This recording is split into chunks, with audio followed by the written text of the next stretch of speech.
And then isusu manje chi tatomira wakasema sisters chichichi inini ndaida kutongokuwa present yangu sister yake pamaroro munhu anobvisa zvipo aiwa it's kubvisa zvipo nengo mutoko graduation semwana umba kuti atanga kuroora because ndiakuvirawo kuvasikana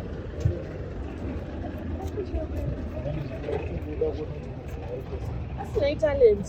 kasa usina kubatwa nini pese pachikufamba apa ndikuona kuti uri kungobvisa ruoko rwako uri kungotsvaga excuse yekungoti ubvise ruoko rwako kasa usina kufamba neni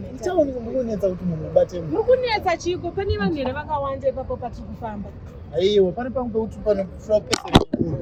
talent ndazvionawo bozindofamba ndichidaisvo uchidaisokopita flexibility yekuita sei chifamba wakandibatawo kana unibvoziva kuti ndiri tekeniwo urikuona ndofamba ndichidai zvine basa retibata chindisiya kwacho ndiri kuzviona chii chachokuedza kuexplain ndofamba ndichidaiso maoko saka kuti ufamba kwazoti hazvina kunaka zvaunoita talent unoziva hazvina kana kutombonaka unoziva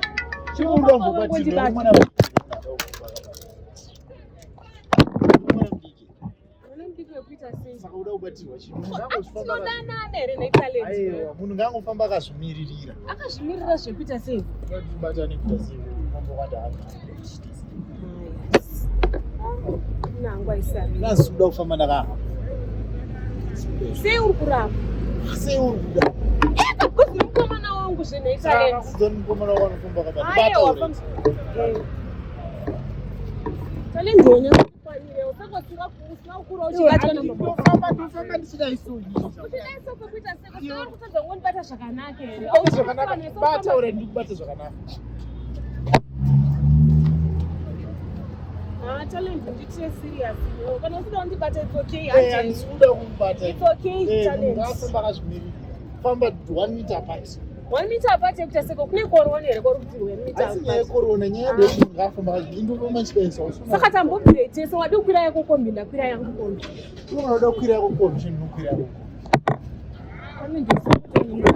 inoenda kukwira pako pakabva newo kwenda kushishi zvitori nani shakani wozvitange tese enda